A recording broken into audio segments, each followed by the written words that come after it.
All right, Andrew, we just celebrated Christmas, the holidays, New Year's. Doesn't feel like it, though. It is warm out there. It feels like spring. Oh, we hit gosh. the low 70s here in the metro today. Yeah. It was very warm out there, some 80s to the south, and tomorrow is going to look even more like spring with storm chances returning. And guess what? New year, new tornado counter. Here's the official tornado count by county across Oklahoma for 2022.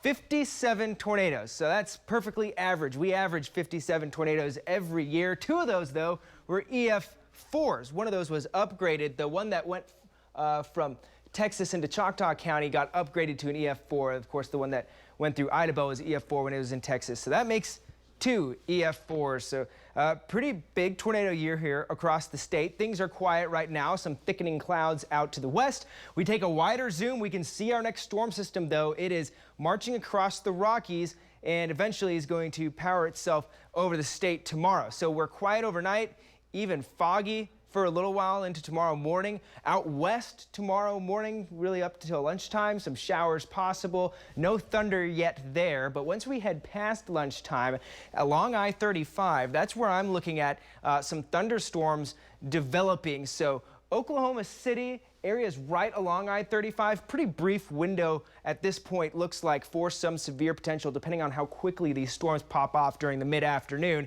And then they're all off to the east by the time we head into the evening and we're drying out here. We could see a little secondary batch of sprinkles as we continue through the late evening, but really eastern Oklahoma looks to get the biggest brunt of this storm system as it passes through the state. Areas along I-35 into the east. That's what we've been saying for days as the key for storms here in Oklahoma. Very quiet now. Everyone's left the ice rink downtown on our Pike Pass Skycam network. Temperature down to 50, so cool, but certainly not that cold. A little bit chillier in El Reno and Kingfisher, already into the lower half of the 40s. Some low 40s and 30s up to the northwest. There's the freezing line in Cimarron and Texas counties, just kind of bubbling up right there. Most of us won't fall back to freezing tonight. In fact, maybe Guyman will hit 33. Other than that, it's going to be pretty mild for most of us with that very light south breeze. 48 here in Oklahoma City. With the light wind, with the very high humidity, we also have a pretty good chance across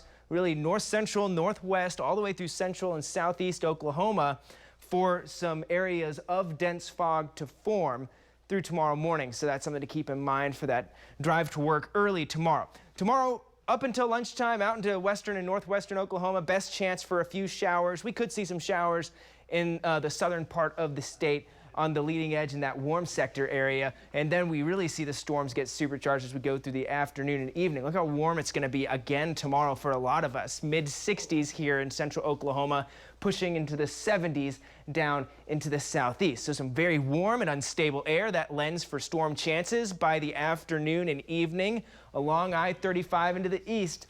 That's it. We're looking at a 70% chance from Ponca City to Oklahoma City. The highest, really, if you draw a line from Tulsa to Durant, these isolated storms are going to congeal into a much more concentrated line and then move off out of the state as we head into the night. With storm chances, it is mainly a low end along I-35, but something to keep in mind. And then into southeast Oklahoma, a little bit more of a moderate chance for some stronger and more severe action as those storms get their act together moving off to the east. So for central Oklahoma, quarter-size hail, gusts up to 65 perhaps, and then a very low tornado threat. The best tornado threat is still well off to the east and to the southeast. That's where the best everything threat is going to be tomorrow with this line of thunderstorms. Gusts 55 to 65 certainly wouldn't be astonishing if we had some stronger storms trying to pop off around the metro, and maybe up to quarter-size hail at best. Some golf balls would be possible down in the southeast, and then much chillier by Tuesday. Once the cold front takes hold, it puts highs back into the 40s for a lot of us for a couple of days before we roller coaster back into the mid and upper 50s by the weekend. Looking at our next chance for rain beyond that. That's all we got for now, but don't go anywhere. The Blitz is right up next.